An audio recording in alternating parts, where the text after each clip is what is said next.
किसी भी ज़मीन का कब्जा छुटाने के लिए आखिर आपको क्या करना होगा। मान लीजिए कि आपकी कोई भूमि है और उस पर किसी व्यक्ति ने कब्जा कर लिया है, तो आप क्या करेंगे। आज की इस वीडियो में हम विस्तार से जानकारी करेंगे, लेकिन उससे पहले गुजारिश है कि अगर आप लोग इस यूट्यूब चैनल पर पहली बार आए हैं तो कृपया चैनल को सब्सक्राइब कर लें और हाँ, अपने यार दोस्तों को वीडियो शेयर करना बिल्कुल ना भूलें, क्योंकि हर एक व्यक्ति को भूमि से संबंधित जानकारी का होना ज़रूरी होता है। मैंने अपने इस YouTube चैनल के ऊपर इसी प्रकार की बहुत सी वीडियो डाल रखी हैं और मैं और टाइप की वीडियो भी इस YouTube चैनल के ऊपर डालता ही रहता हूं, ताकि आप लोगों की जानकारी बढ़े और साथ साथ मेरी भी जानकारी बढ़े। वैसे तो मैं आपको बता दूं कि किसी भी व्यक्ति को ज़मीन की जो कब्जा हटाने का कानूनी प्रक्रिया होती है, उसे जानकारी का होना बहुत ज़रूरी होता है। तो चलिए वीडियो को विस्तार से शुरू करते हैं और जानकारी करते हैं कि इस प्रकार का अगर किसी की भूमि पर कब्जा हो जाता है तो उसे क्या करना चाहिए।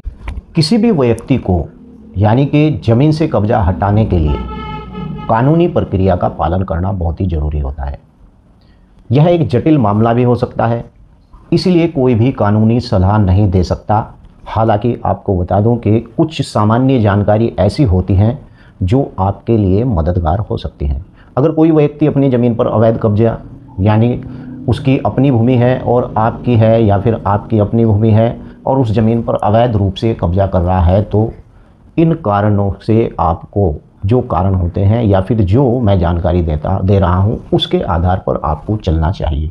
और वो जानकारी क्या है मैं आपको बता देता हूं। नंबर 1 जानकारी यह है कि अगर आपकी ज़मीन पर कोई व्यक्ति कब्जा कर रहा है तो स्थानीय प्रशासन से आप बिल्कुल संपर्क कर सकते हैं। और सबसे पहले आप स्थानीय प्रशासन या फिर तहसीलदार से भी संपर्क कर सकते हैं और आपको यानी बता सकते हैं कि वो कब्जा हटाने के लिए क्या कानूनन प्रक्रियाएं होती हैं।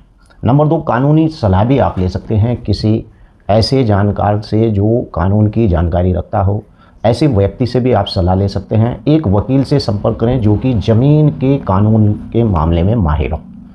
ऐसा नहीं कि आप क्रिमिनल के वकील से आप ज़मीन के कब्जे की बात करें, ऐसे वकील से ही बात करें जो वकील यानी कि ज़मीन के मामले में माहिर हो। और मैं आपको बता दूं कि वह आपको बता सकता है कि कब्जा हटाने के लिए क्या कानूनी विकल्प उपलब्ध होते हैं। पुलिस में रिपोर्ट दर्ज भी कराई जा सकती है उस व्यक्ति के खिलाफ जो व्यक्ति आपकी भूमि पर कब्जा कर रहा है। अगर कब्जा करने वाला व्यक्ति अवैध रूप से आपकी ज़मीन पर मौजूद है तो आप पुलिस में उसकी रिपोर्ट भी दर्ज करवा सकते हैं। और नंबर 4 कोर्ट में भी आप जाकर इस प्रकार का मामला दर्ज करवा सकते हैं। अगर अन्य विकल्प काम ना आए या आपने जितने मैंने विकल्प बताए ये काम नहीं करते हैं, तो तब आपको कोर्ट का दरवाज़ा भी खटखटा सकते हैं। तो आप कोर्ट में मामला दर्ज करा सकते हैं और वकील आपको पूरी प्रक्रिया करने में मदद। अब बात करते हैं कि ये कब्जा कैसे होता है। मैं आपको बता दूं कि ज़मीन पर अतिक्रमण का मतलब है कि कोई व्यक्ति गैर कानूनी तरीके से यानी कि किसी दूसरे की भूमि या फिर उसकी संपत्ति पर कब्जा करता है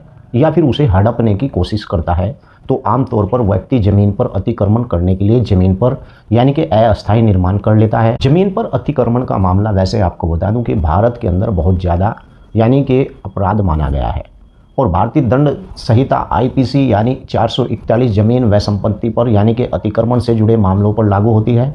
और कोई भी व्यक्ति गलत तरीके से यानी इसे या फिर गलत नीयत से किसी की ज़मीन या मकान पर कब्जा करता है, तो आपको बता दूं कि उसे सेक्शन यानी 447 के तहत जुर्माना भी देना पड़ता है और 3 महीने की सज़ा भी उस व्यक्ति को हो सकती है।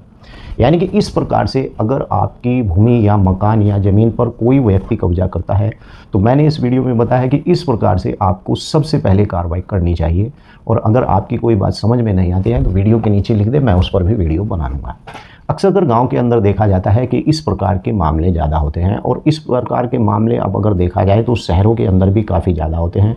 और ऐसे लोग फंस जाते हैं ज़मीन के मामले में जिन बेचारों को ज़मीन की जानकारी नहीं होती है। खासकर प्रॉपर्टी डीलर इसी प्रकार के मामले में यानी लोगों को फंसाते रहते हैं।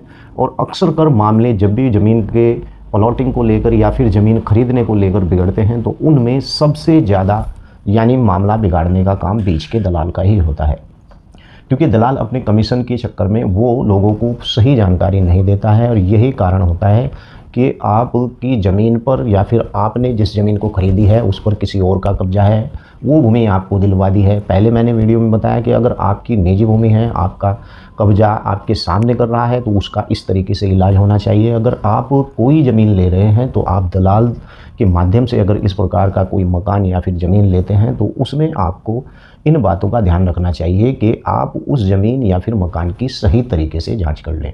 वीडियो कैसी लगी है, वीडियो को बिल्कुल लाइक और वीडियो के नीचे लिखकर आप मुझे बता सकते हैं। आपका अगर इसी प्रकार का कोई टॉपिक यानी कोई मामला है तो आप वीडियो के नीचे लिख सकते हैं, मैं उस पर भी वीडियो बना दूँगा। जय हिंद, जय भारत, खुदा हाफ़िज़।